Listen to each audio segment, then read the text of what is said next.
Hi guys, welcome to Pro Modeler. Sorry about it's a bit all over the place this week. I know obviously the full members will know I'm moving house, so we're moving out of the cave here into a very nice large workroom that I'm going to have. Also I've got a workshop outside, so various bits and pieces so we can move things around. So hopefully the next time you see this one will be from the new place where I'll give you a guided tour and take you around everywhere.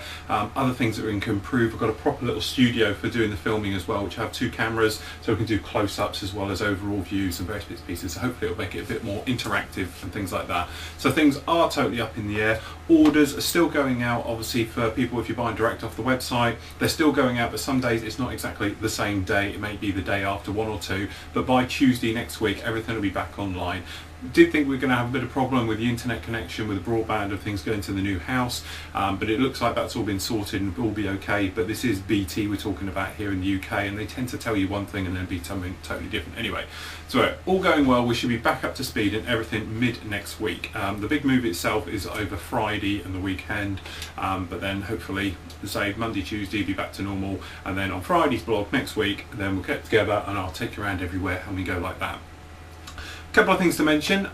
Congratulations to everyone who finished the Southeast Asia conflict build. I'm still awaiting for the medals to turn up and do a nice big display and everything else. The judging is going to take place, well now, me and the judges are going through it at the moment, to be honest.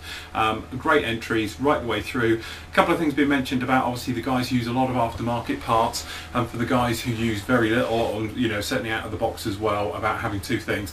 Anybody who knows me, who's been around shows with me especially, will know I don't look at models probably like everyone else does. I'm not awestruck by lots of scratch building and everything else. What I like to see is something a little bit different, not sort of following the norm, and a well built, well painted and weathered model. So if that's totally out of the box, brilliant. I will overrate that over a mediocre sort of something that's got everything on it. So don't worry about if you're spending, you know, hundreds and hundreds of pounds on a model and thinking, oh, I'm building a 172 out of the box here. Well built model, it's got plenty of effort into it. Also the other thing as well, Marcus, who won the last one, a lot of the reason why he won as well wasn't so much he did a fantastic job, but then let's face it, he did, but the way he interacted with the other members, helping them out, people are asking him things as he was doing the build, he's answering all the questions. It made for a fantastic build that he did. Not so much the quality of the work, although it was stunning, it was this quality that he gave tips and advice and everything else, and being totally open. And that's the thing about the site, we want to be totally open, so you know everyone can learn from everyone else, and that's what it is. So don't worry about out of the box build which is something stunning, got lots in it. It doesn't matter. Okay, the new one has started, which started over the weekend. As I say, because of the build, it's taken me a bit of time to get up to speed with everything else like that. Basically, the new one is the Gulf War build.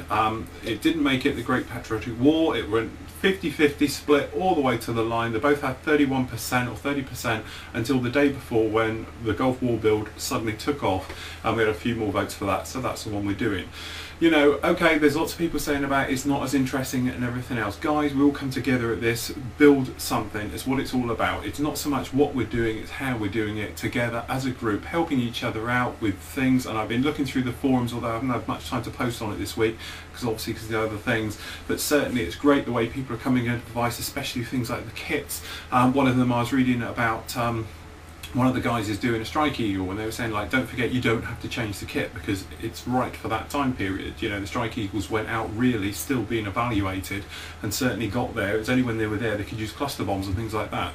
So you don't need to put the radome in, you don't need to change the weapons rails and things like that. So it's great how people are coming up doing it, and that's what it's all about. It's not what it is, it's how we all do it together, and it's a great family thing. Talking of family things, and I know we go on about this, but poor old Dean, as we know, lost his job. You know, there's only 500 members of us in there, so we're all quite close, and it's quite nice because I had literally, I said to Dean, posted up that could he cancel his membership and everything else like that, because obviously he's lost his job and he's watching the pounds and pennies, dollars and everything and cents.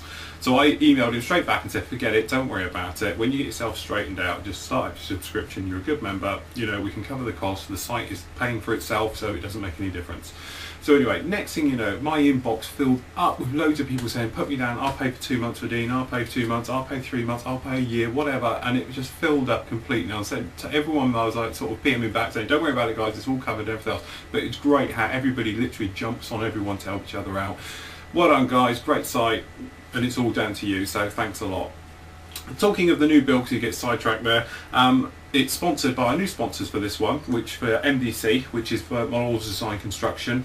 The links are all up there for the website. Go and have a look, because guys, they do some fantastic stuff. If you're in the UK and you want to use any of the actual Guns range of paints, the only person you're going to be able to get them in. They carry the entire lot, and as you've been following some of my recent builds, I've been using it. Love the stuff. It's acrylic, well, it's that halfway between acrylic and enamel paint, lacquery type thing.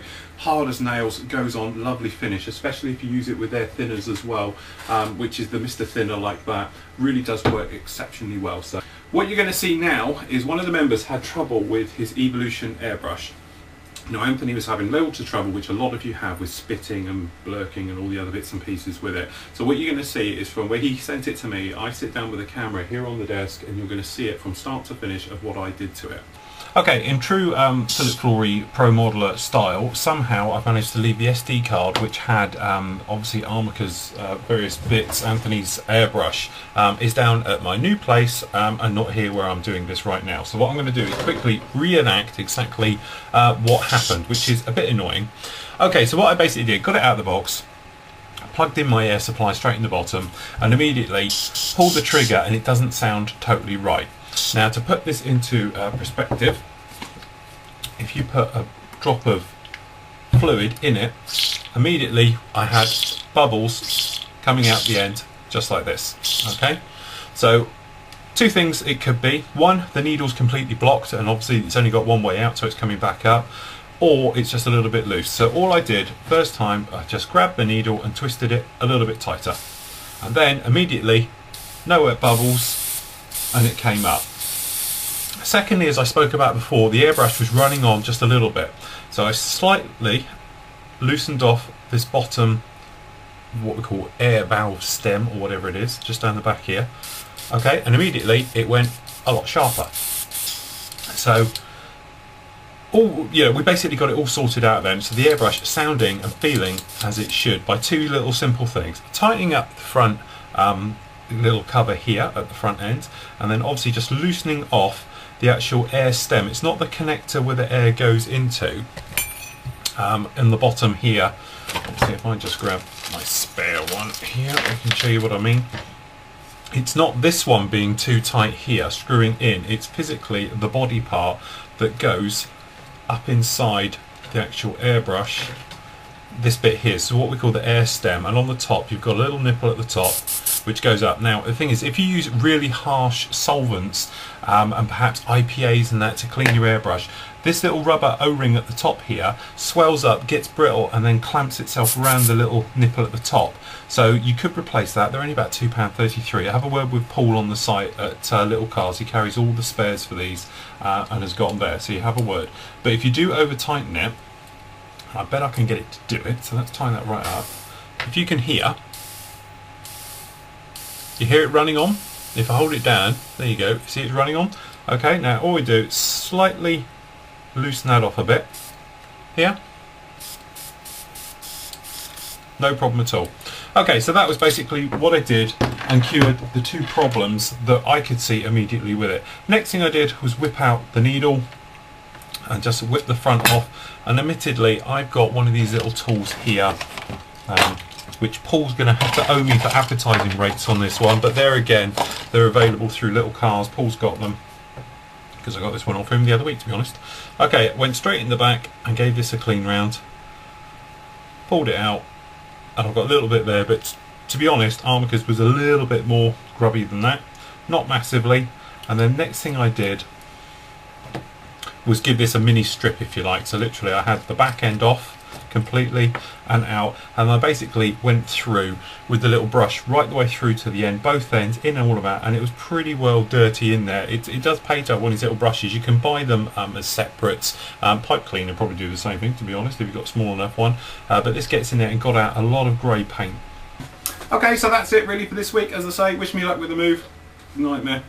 So anyway, this is all going to be moving to the new one, and hopefully we'll have a lot more room and I can have you nicely in front of me. Certainly when I'm doing sort of the videos and the DVDs and the various bits and pieces, it'll be great because I can do one to camera, one as close-ups, and I don't have to keep zooming bits and pieces. So anyway, all being well, I will see you next Friday. If not, don't panic, it will be somewhere over the weekend. I'm probably just having to have a fight with a telecommunication company sorting out the broadband. Anyway, take care everyone, and I'll see you next week.